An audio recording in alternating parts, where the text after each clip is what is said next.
All right, everybody, welcome back to yet another episode of the Wild Bill Podcast. This is, I believe, number 38. Running this one solo because I got to get myself out of my creative rut that I'm in right now. A lot of things going on in life that are very much in my control.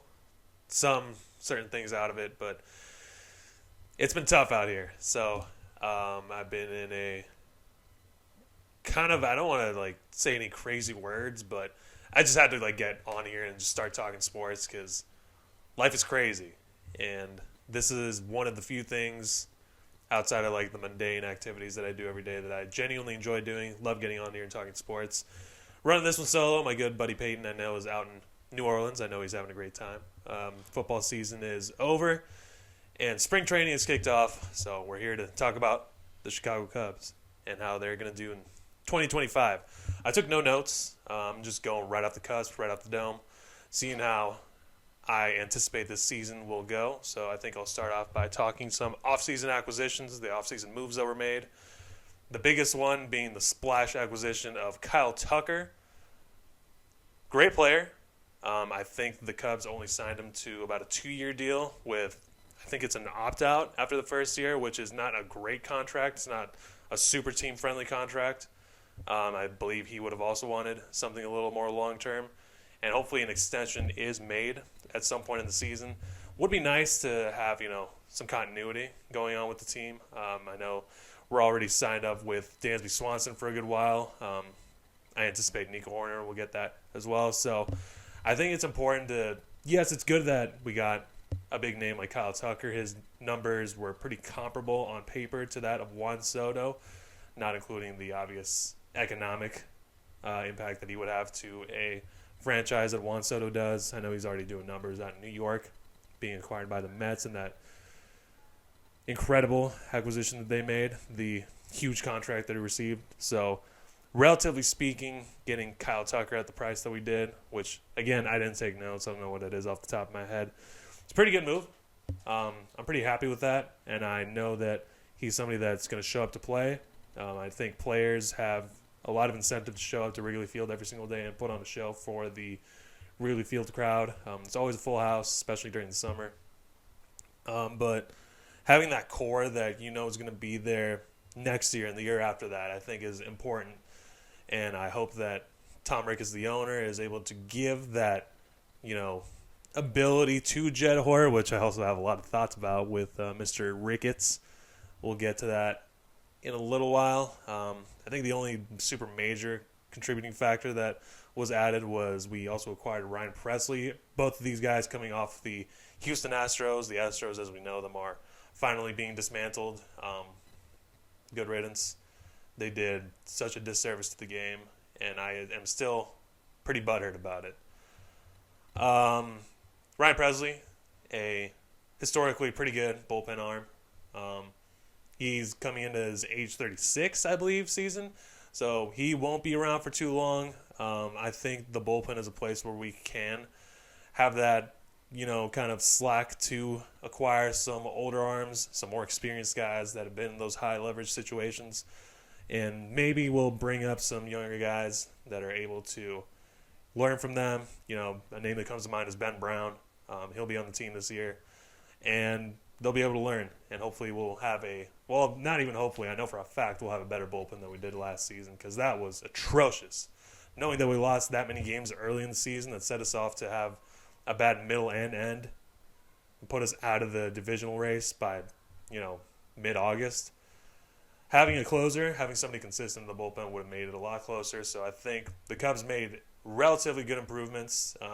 Hopefully Justin Steele doesn't miss the first month of the season like he did last season. That was pretty backbreaking to start off the season. And, Shota Imanaga was a huge surprise. We knew that he was a big talent coming out of Japan, but didn't really anticipate, having a potential Rookie of the Year type situation going on. Obviously, he came up short in that. The numbers sort of tailed off towards the end, but knowing that he is a baller, he is an ace on a different staff. Tough to take that away from Justin Steele. Though, I think he might already have it, but, you got to give Justin Steele the day one start, opening day start, which I don't know if they really have named an opening day starter. I should probably look into that as a good journalist, good reporting guy that I do. But the rotation is looking pretty good. Got Javier Assad coming back. Justin Steele, Shota Imanaga. I'll put that first three up with just about anyone else in the league. I know Nico Horner is going to be injured for the first Japan series of the year, going up against the Dodgers. That'll be a super cool moment to have both Yamamoto and Imanaga pitching in front of their countrymen.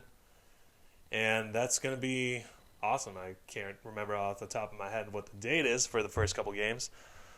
And I don't think I will, unfortunately, be able to make it to the Cubs series this year out in LA because tickets are $180, and I am not down to pay that much to be at the very worst seats in the house. So I will very much legally stream that at home in the most legitimate ways possible. Other offseason notes. For the first time in over 20 years, the Chicago Cubs welcomed back my favorite player, the reason that I love baseball, the reason I fell in love with the Chicago Cubs, Sammy Sosa. Back to CubsCon. He got inducted to the Cubs Hall of Fame along with another favorite of mine growing up, Derek Lee. I think it was pretty sobering for me to see him interacting with the fans and having those interviews with the cameras in his face because as a kid, I was pretty enamored and blinded to, the adult personalities that these athletes have. To me, they were what they did on the field. And I'm probably going to say something a little controversial. To me, Sammy Sosa came off very arrogant. And obviously, you can't take away the impact that he had on the franchise. Him and Mark McGwire had that 98 season that saved baseball, made, the home run sexy again, in spite of what may or may not have transpired with, performance-enhancing drugs, steroids, whatever you want to call them. Him saying, oh, this whole crowd is for me. They're going to go crazy when they see me. I was born ready. I don't think I would be friends with that guy. Adult me with adult Sammy Sosa, I don't know. Something about the personality kind of rubbed me the wrong way. And that sucks. Sucks to see that, my entire upbringing, I was, bumping my chest saying he did no wrong, defending this man. And it's, it's part of growing up. They say don't meet your heroes. I feel like I met him over the videos that were dropped by the official Cubs page, and I'm good. Those memories are great. Awesome to see the hop. And every single time I was in a situation where there was a camera on me and my mom was on the crowd, I always gave her the, Sammy Sosa, hi to his mom, to the camera. Thinking about high school and college graduation, I did that. But I think that part of it is over. I still have all the memorabilia, and obviously, I'm going to hang on to that. I have a poster of Sammy Sosa and Kerry Wood on the wall that I've had since I was 8. Still up every single place that I've lived. Brought it with me to California when I moved out here. But it kind of stinks to see that that's the guy. And maybe, I don't know, maybe it was a lot of pent-up time being away from that sort of attention where he's just finally letting it release out into the ether. And we're seeing, potentially a lot of pent-up resentment against the franchise for how he was treated. You see the Giants, how they have been welcoming Barry Bonds, the St. Louis Cardinals, how they've been welcoming Mark McGwire for some time. They've been in their honor rings. They've been, here and there making appearances on the field, throwing out first pitches. They've been in their team's respective Hall of Fames. And so maybe that might have a little something to do with it. And maybe, the reaction that the fans are giving him is, an equal opposite reaction to it. And I don't know. To me, I was kind of expecting something more graceful, and that's not what we got. So just wanted to share those thoughts about it. Very happy to see Derek Lee get inducted as well. So what I anticipate this season is to see the Cubs be more consistent. I want that to be their MO. I want Craig Counsell to be confident in who he has in the bullpen. And I want the Cubs to win the division and be back in the playoffs. They have not been in the playoffs since, was it 2020? Was it 2021? I can't even remember. It's been a while. I want to see some October baseball out of the Chicago Cubs. I want to see the blue pinstripes in the playoffs. Even if they're a first-round exit, I don't know. We'll see. Dansby Swanson can't have 3 straight bad seasons, right? Nick Madrigal's off the team. That's not going to be weighing us down. It's sad to see Cody Bellinger go. He's a big-time player. He makes big-time plays, so he's with the Yankees, and it feels right. But a presence that I'm definitely going to miss. He was a cool dude. I appreciated his walk-up music being Hustler music by Lil Wayne.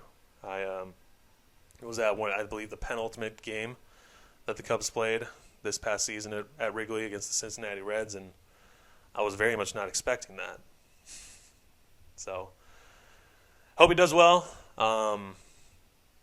Lastly, I do not want the Cubs to be tempted to reunite with Anthony Rizzo, as he is a free agent and staying in shape. I think it is probably best to leave that chapter in the past. We all remember his injury history, and I don't think bringing on a 36, 37-year-old first baseman who you would want to play for every single day, especially when you have Michael Busch just sitting there, who I would like to remain the everyday first baseman. Just resist that temptation, because we're not bringing back Chris Bryant for obvious reasons. We're not bringing back Javi Baez for obvious reasons. I feel the same way about Anthony Rizzo. So those are my thoughts. Only other note that I should probably touch on is hearing Tom Ricketts talk about how he wants to just break even every single year, saying that the average fan doesn't understand what goes into running the organization. Dude, I do not care about that. I want to see my team win. I want to root for a winning organization, and to me that sucks to hear, dude. Like, that's really what you think, that, like, we don't understand that you're running a business. We know it's a business. We know you're putting up, we can physically see what you've been doing, how you've been developing the land, how you've been building up the facilities. Yeah, it's sick. You met your wife in the bleachers. Yeah, you're so relatable, dude. Who cares, man? How out of touch are you?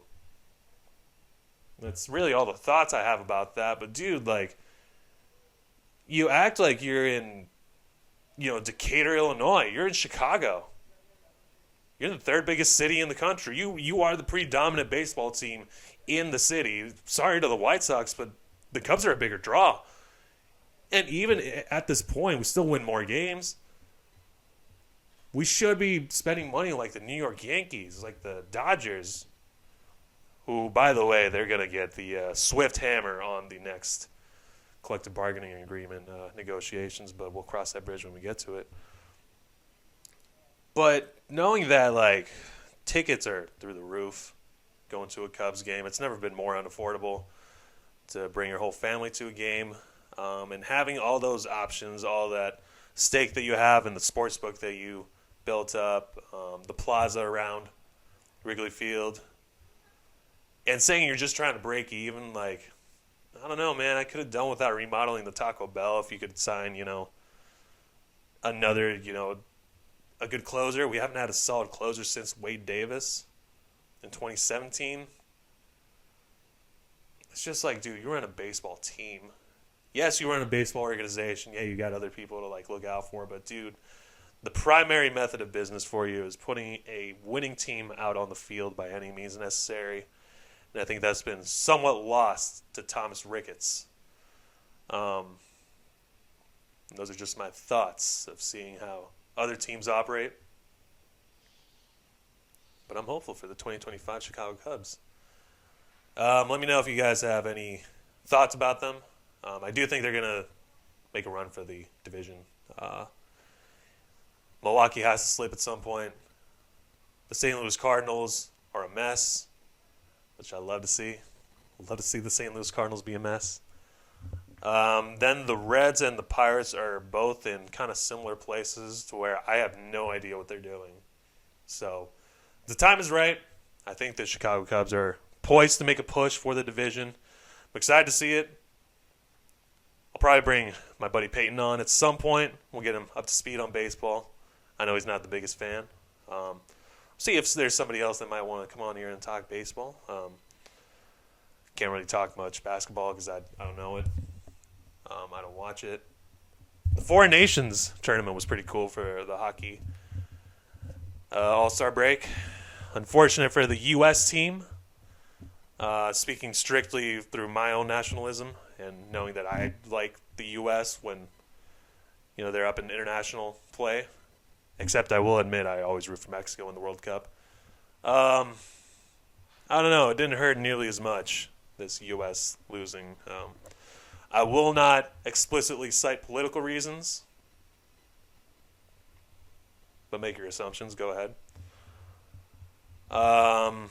And yeah, that's all I got for sports. I've been kind of taking it easy since the Super Bowl, which was a blowout. Yeah, looking forward to summer, guys. Baseball season is upon us. I know a lot of people are suffering between the end of football and the beginning of football. That's not me.